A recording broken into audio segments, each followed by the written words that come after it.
As you all probably know, Dragon Ball GT is an anime-only series created by Toei Animation in 1996. GT continued the storyline 5 years after the ending of the Dragon Ball Z anime, but wasn't based on any previous Toriyama work, so everything was written by the staff at Toei. Toriyama's involvement in the project was very minor, which included drawing the main character designs for GT, making up the title Grand Touring, and doing a few promotional sketches here and there. And that's it. GT started airing in 1996 and concluded its run in 1997.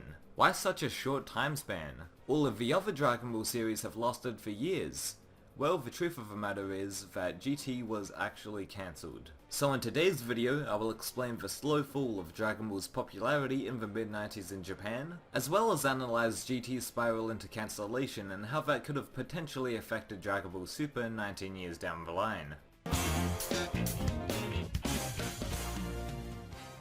First of all, before we talk about the truth of Dragon Ball Super's popularity, we first must talk about Dragon Ball GT's cancellation, which is a very intriguing aspect of the series. Although there was no official statement on why it was exactly cancelled, it's most likely due to the poor ratings and merchandise sales. The fact that it was ready to be axed off TV was quite noticeable in the Super 17 and Shadow Dragon arcs, since the pacing of both arcs were extremely fast and they didn't seem entirely fleshed out. Also, the episode count of GT is a lot shorter compared to its previous series, as GT only had 64 episodes and one TV special in between. To compare, Dragon Ball had 153 episodes, 4 movies, and 2 PSA specials. Furthermore, Dragon Ball Z contained 291 episodes in its broadcast run and too many movies and specials to count.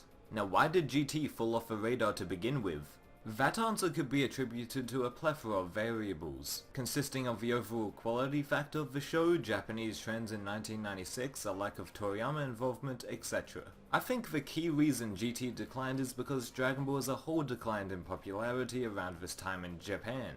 During the Majin Buu saga, the decrease in TV ratings started to happen, particularly after episode 218, in which that episode surprisingly had the highest viewership out of all of Dragon Ball Z, ironically. I'd like to give a special mention to Cancellation and my friend Geekdom101 for that information.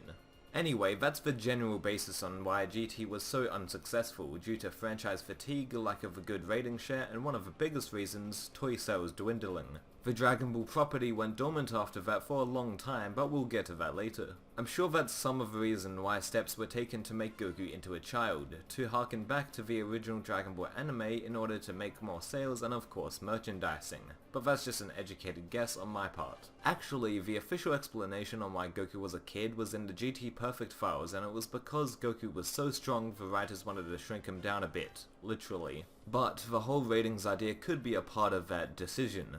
That could also be why Android 17, Frieza, and Cell returned in the short-lived series as well, but again, this is just my prediction.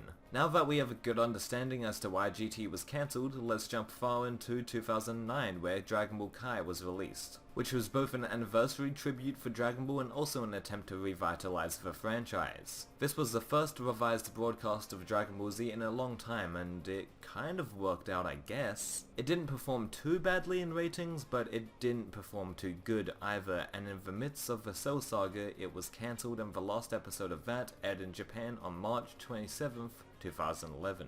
Keep in mind that we're talking about the original run of Kai for now, and not the rebroadcast of the Buu arc in 2014. Anyway, Toei had 2 cancellations of Dragon Ball under their belt, due to again lack of merchandise and TV rating sales. So when Toei finally gets Dragon Ball Super underway, a series that isn't doing terribly and in fact extremely well, why would they let that go after only 100 episodes? Yeah, that's another rumor heard, and it's simply not true. TV shows getting cancelled are due to ratings being low and merchandise, especially over in Japan with anime.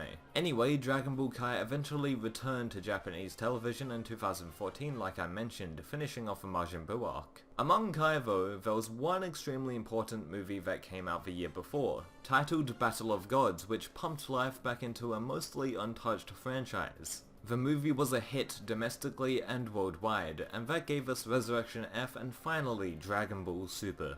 Super is one of the biggest animes in Japan, and the merchandise sales are great. Now, after Toei had 2 unsuccessful series cancelled that were Dragon Ball related, they would not let Dragon Ball Super go anytime soon, especially with the new dub out. So yeah, the Universal Survival arc is not the last arc, since Toei loves money and likes to focus on things that do make money, and yeah, Dragon Ball Super makes a lot of money. To conclude, if Dragon Ball GT wasn't cancelled, we would see a much different future for Dragon Ball's property.